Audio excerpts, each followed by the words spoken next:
Hello everyone, आज है 6 अगस्त और आज इस वीडियो में हम बात करने जा रहे हैं आइनॉक्स लेजर के बारे में। देखिए, आइनॉक्स का शेयर अभी 234 रुपए के आसपास ट्रेड कर रहा है। काफी फंडामेंटली स्ट्रांग और दमदार कंपनी है ये, लेकिन हाल फिलहाल में कोविड ने इसकी हालत खराब कर दी है, क्योंकि भैया सारे थिएटर्स जो हैं वो बंद पड़े हैं। जून क्वार्टर के नतीजे काफी बुरे आए हैं, मार्च के तो ऑलरेडी काफी बुरे आए ही थे। पिछले 2 क्वार्टर में इस कंपनी ने लॉस बुक किया है। इस वीडियो में हम बात करेंगे उन नतीजों के बारे में और शेयर में खरीदारी करने का ये सही मौका है कि नहीं, उसके बारे में भी आज हम इस वीडियो में बात करेंगे। लेकिन उससे पहले अगर आपने अभी तक चैनल को सब्सक्राइब नहीं किया है तो प्लीज अभी इसे सब्सक्राइब कर लीजिए, क्योंकि आगे भी बहुत सारे वीडियोस हैं जो आपको काफी ज्यादा हेल्प करेंगे। तो चलिए शुरू करते हैं।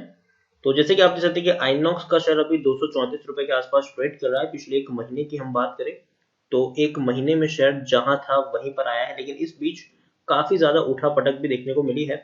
223 रुपए तक का लो बना है और 255 रुपए तक का हाई भी बना है। फिर से गिरावट आई है और शेयर अभी 234 रुपए तक ट्रेड कर रहा है। पिछले एक साल की हम बात करें तो पिछले एक साल में 17% की गिरावट है। तकरीबन 500 रुपए तक का हाई था। उसके बाद कोविड आया और कोविड की वजह से सारे थिएटर्स जो हैं वो बंद हो गए और थिएटर्स पिछले कई महीनों से बंद हैं। और आप देखिए 165 रुपए तक भी शेयर टूट गया था। बाद में बड़ी रैली आई थी, शेयर तकरीबन 285 रुपए 290 रुपए तक पहुंच गया। लेकिन अब गिरावट का माहौल भी देखने को मिल रहा है। पिछले 3 साल की हम बात करें तो पिछले 3 साल में 5.5% की गिरावट जरूर है। और 3 साल का भी जो सबसे बड़ा लो है वो 165 रुपए है और वो अभी बना था कोविड के पेंडेमिक के सिचुएशन में। और देखिए 500 रुपए तक का हाई भी यहाँ पर देखने को मिला है। आपको देख सकते हैं कि 2018 के नवंबर महीने में 213 रुपए के ऊपर शेयर था और वही शेयर आप देखिए मुश्किल से 15 महीने हुए होंगे और 213 रुपए का शेयर 500 रुपए के आसपास पहुंच जाता है। तो काफी बढ़िया यहाँ पर तेजी हमें देखने को मिली है। स्मॉल कैप स्टॉक है ये, 2422 करोड़ के आसपास का इसका मार्केट कैप है। एनएससी में देखेंगे तो मुश्किल से 7 लाख के आसपास का ही वॉल्यूम ट्रेड है। बहुत ही कम शेयर्स यहाँ पर ट्रेड हो रहे हैं। यहाँ पर हम देखने की कोशिश करें शेयर होल्डिंग की मैं बात करूँ तो प्रमोटर के पास 51.89% की होल्डिंग है। एफआईएस के पास 9.32% की होल्डिंग है। म्यूचुअल फंड के पास 22.32% की होल्डिंग है। और एफआईएस अपनी होल्डिंग को कट डाउन किया है। म्यूचुअल फंड ने भी अपनी होल्डिंग को थोड़ा सा बढ़ाया जरूर है। हालांकि अभी तक फ्रेश डेटा नहीं आया जून का। यहाँ पर हम देखने की भी कोशिश करें, प्रमोटर के पास 51.32% की होल्डिंग है। एक भी शेयर गिरवी नहीं है। 12 म्यूचुअल फंड्स तुमने अपना पैसा लगाया है और 85 जितने एफआईएस भी यहाँ पर इन्वेस्टेड है। हाईएस्ट पब्लिक शेयर होल्डर की बात करें तो एचडीएफसी स्मॉल कैप फंड है, जिनके पास 7.36% की होल्डिंग देखने को मिल रही है। इंडिविजुअल इन्वेस्टर होल्डिंग 7.43% है। यहाँ पर हम देखिए 10% का डिविडेंड भी ये शेयर पे करा, मतलब पर शेयर आपको ₹1 मिल रहे हैं।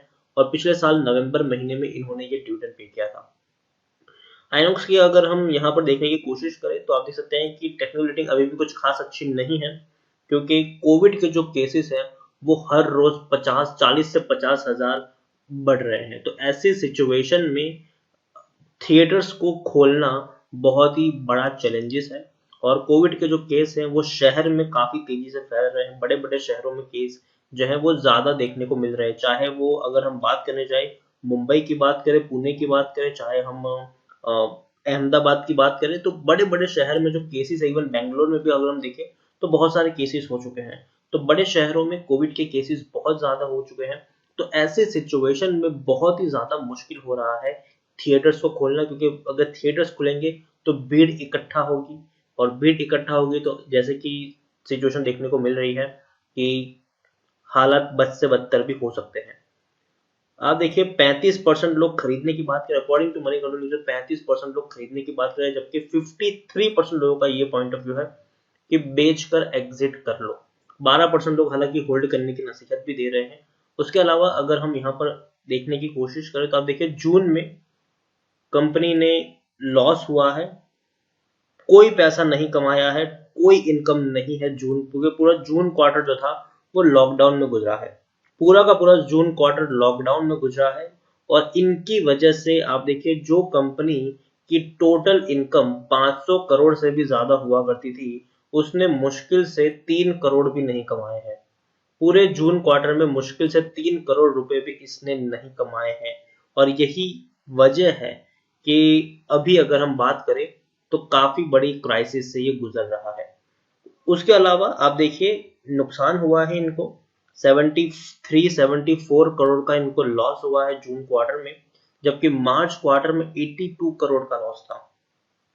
तो पिछले दोनों ही क्वार्टर में बड़े लॉसेस इनको झेलने पड़े हैं। इससे पहले अगर हम देखें तो 35 करोड़ का इनको मुनाफा भी था, और तकरीबन तकरीबन 500 करोड़ के इनके 500 करोड़ से भी ज्यादा की इनकी इनकम हुआ करती थी। लेकिन मार्च में वो इनकम 375 करोड़ तक रही, क्योंकि कोविड ये जो पैंडेमिक की सिचुएशन थी वो जून महीने में देखने को मिली थी, जून के मिड में देखने को मिली थी, और इसकी वजह से थोड़ी सी हालत खराब हो चुकी थी। और जून का पूरा जो क्वार्टर है वो तो भैया शट डाउन ही रहा है, कोई थिएटर्स नहीं खुले हैं, तो इनकी जो सबसे बड़ी इनकम है वो वहीं से आती है। तो आप समझ सकते हैं कि मुश्किल से 3 करोड़ रुपए का भी इन लोगों ने नहीं कमाए हैं।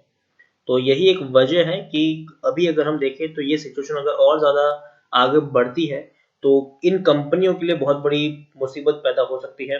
और जैसे कि अभी हम लोग देख रहे हैं कि थिएटर्स में मूवी जो रिलीज होने वाली थी उसकी जगह अब लोग ओटीटी प्लेटफॉर्म को प्रीफर कर रहे हैं, अमेजोन प्राइम और नेटफ्लिक्स जैसी जगहों पर आप थिएटर्स अब फिल्मों की रिलीज, हॉटस्टार पर आप फिल्मों की रिलीज देख रहे हैं, बड़ी बड़ी फिल्में वहां पर रिलीज हो रही है। तो कहीं ना कहीं एक डिसएडवांटेज है पीवीआर और आइनॉक्स को हाल फिलहाल की सिचुएशन में। प्रमोटर की होल्डिंग अगर हम देखें तो 51.89% की होल्डिंग है, प्रमोटर की होल्डिंग कांस्टेंट है, एक भी प्रमोटर का जो शेयर है वो गिरवी नहीं है। एफआईएल्स ने अपनी होल्डिंग को गिराया है, 12.19% की होल्डिंग 9.53% है। म्यूचुअल फंड ने भी अपनी होल्डिंग को गिराई है, हालांकि 19.31% की होल्डिंग थी जो 22.32% तक पहुंच चुकी थी, लेकिन अब वापस से 19.72% देखने को मिल रही है। तो जरूर फंड हाउसेस ने थोड़ी सी होल्डिंग कट डाउन की है, लेकिन अभी भी एक बहुत बड़ी होल्डिंग इनके पास है।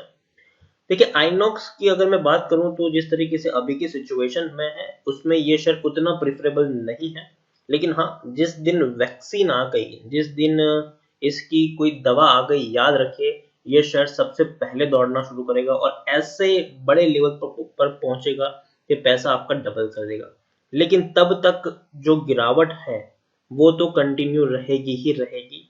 तो मैं यही कहूंगा कि अगर आपका नजरिया लंबी अवधि का है, 1 साल का अगर आपका नजरिया है और आप में पेशेंस है इतना वक्त रुकने का, तो ही आप यहाँ पर खड़े रहने का या फिर जमे रहने का रिस्क ले सकते हैं।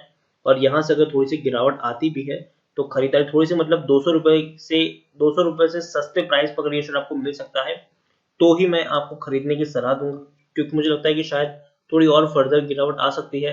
ऐसे सिचुएशन में मुझे नहीं लगता कि सरकार थिएटर्स खोलने की परमिशन देंगे, और अगर दे भी देंगे तो कोई प्रोड्यूसर हाल फिलहाल में कोई फिल्म रिलीज करेगा, वो भी एक सबसे बड़ा चैलेंज मुझे लग रहा है। तो मैं यही कहूंगा कि अभी आइनॉक्स, मैं मानता हूँ कि 1 साल बाद अगर आप देखेंगे तो शायद आपको अच्छे प्राइस पर ट्रेड करता हुआ देखने को मिल जाए, क्योंकि तब तक वैक्सीन भी आ जाएगी, तो तब आपको अच्छे प्राइस पर ट्रेड करता हुआ देखने को मिल जाएगा। लेकिन अभी के लिए तो थोड़ा मुश्किल जरूर बना हुआ है इसके ऊपर। तो अगर आपका लंबी दूरी का नजरिया है तो ही यहाँ पर बने, वरना आप चाहे तो एग्जिट ले सकते हैं। खरीदारी भी करें तो 200 रुपए से कम प्राइस पर खरीदने की कोशिश करें इसको। अभी इस प्राइस पर मेरी तरफ से खरीदारी करने की बिल्कुल भी ना है। मुझे लगता है कि अभी और थोड़ी गिरावट यहाँ पर आ सकती है, और तब तक आप वेट करेंगे तो ज्यादा बेहतर होगा। खरीदारी ऑलरेडी कर ली है और लॉस में हो तो ऐसा जरूरी नहीं कि आप पैनिक में आके निकल जाओ। तब आप बने रहो, मेरी वही सलाह रहेगी। और शायद अगर 200 रुपए से नीचे जाता है तो थोड़ी और क्वांटिटी अगर आप चाहें तो उस लेवल पर ऐड कर सकते हो, क्योंकि देखिए फिल्मों का जो बिजनेस है, मूवी का जो बिजनेस है, वो कभी बर्बाद नहीं होगा। जैसे ही वैक्सीन आ जाएगी, जैसे ही पूरा मार्केट खुल जाएगा, याद रखिए फिल्म वापस से रिलीज होगी। और जैसे ही लोगों, पिछले कुछ दिनों से जो लोग अपने घर पे बैठ के फिल्म देख रहे थे वो लोग भी चाहेंगे कि भैया हम थिएटर में जाके फिल्म देखें, और वापस से वही पुरानी लाइफ को लोग एक्सपीरियंस करना जरूर चाहेंगे। तो थिएटर्स में फिल्म देखने का क्रेज कभी खत्म नहीं होगा, भले ही चाहे अमेजोन आ जाए, नेटफ्लिक्स आ जाए, हॉटस्टार आ जाए, चाहे कोई भी अच्छा ओटीटी प्लेटफॉर्म क्यों ना आ जाए, लेकिन फिर भी जो क्रेज है फिल्म का और थिएटर्स में मूवी देखने का वो कभी खत्म नहीं होगा। तो जरूर शेयर बाउंस बैक कर लेगा और अच्छे खासे प्राइस पर आपको ट्रेड करता हुआ देखने को मिल जाएगा। लेकिन अभी जो गिरावट है वो वो आनी ही आनी है। तो अगर पेशेंस है लंबे समय तक रुकने का तो ही यहाँ पर खरीदारी करें। और मेरे हिसाब से 200 रुपए के आसपास खरीदारी करोगे तो ही फायदा होगा, क्योंकि अभी भी मुझे लगता है कि शायद थोड़ा सा टूट सकता है। तो इसी के साथ वीडियो को एंड करूंगा। अगर आपको वीडियो पसंद आया हो तो प्लीज इसे लाइक कर शेयर करें। अगर आप चैनल पर पहली बार आए तो प्लीज सब्सक्राइब करें, और आइनॉक्स के बारे में आप क्या सोचते हैं वो भी आप मुझे कमेंट में लिखकर बता सकते हैं। Thank you.